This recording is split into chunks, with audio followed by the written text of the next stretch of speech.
Now if you're out and about in winter looking for wild food, you'd be forgiven for thinking there's not too much about. But there is some great stuff if you know where to look. Some gems like this. This is the oyster mushroom, specifically the grey oyster mushroom, which is pretty common. There are quite a few different oyster mushroom species, but this is the one you're most likely to see. Whenever we're looking at edible mushrooms, we need to make sure they are the species we hope they are. Always be 100% sure before taking anything home to eat yourself. So what tells us it's grey oyster mushrooms? Well, there's a few things. Firstly, the colour. A little bit difficult to see in this low winter light. They're looking a little bit more warm brown, even ever so slightly orangey in this light, but they are kind of a greyish brown colour. They're growing in these shelf-like clusters as well, much like a bracket fungus. But different to bracket fungus, these don't have pores underneath.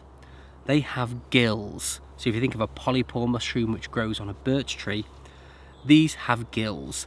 And those gills are white, the underside of the mushroom is white.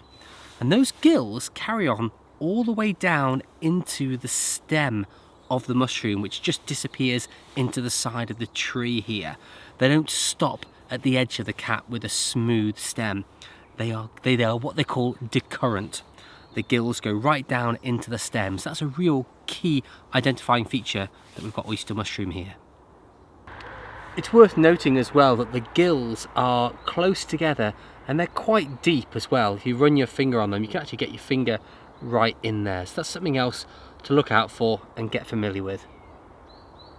The other thing you want to look out for is this wavy edge. You can see it on this one. This is partly where it gets its name oyster mushroom, because this wavy edge to the cap looks a bit like a mature oyster.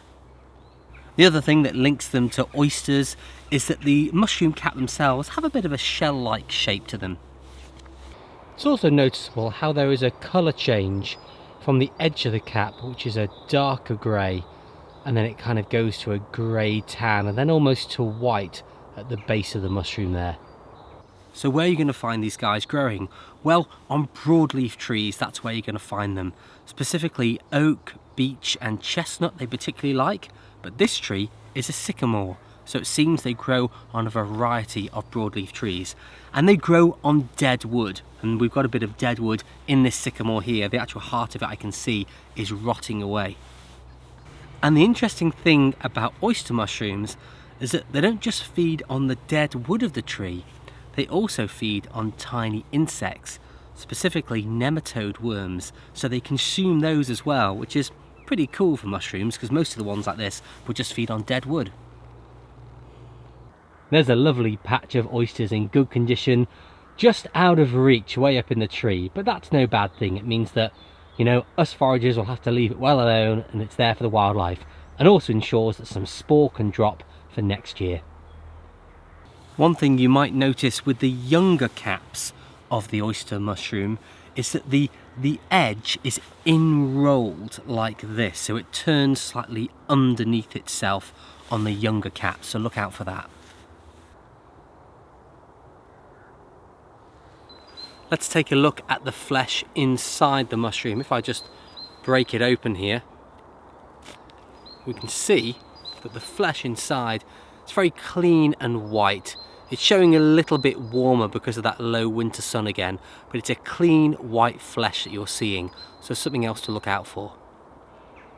Now when choosing which ones I'm going to pick, I'm going for the larger specimens because the very young ones can turn to mush when you cook them, whereas these larger ones are a bit more firm. But again, checking inside lets me know that I'm not taking home a load of maggots. The flesh is still in good condition.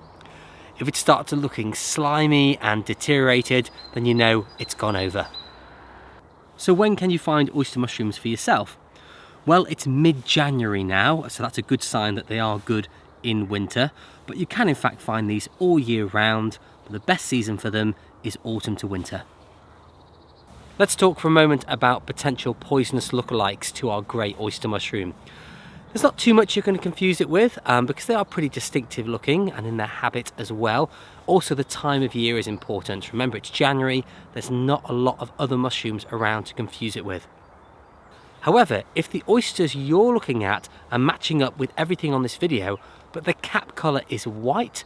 It could well be another edible oyster species. I'm not going to cover those here, so do a bit of research yourself. But also there is a potential it could be a poisonous species called angel wings.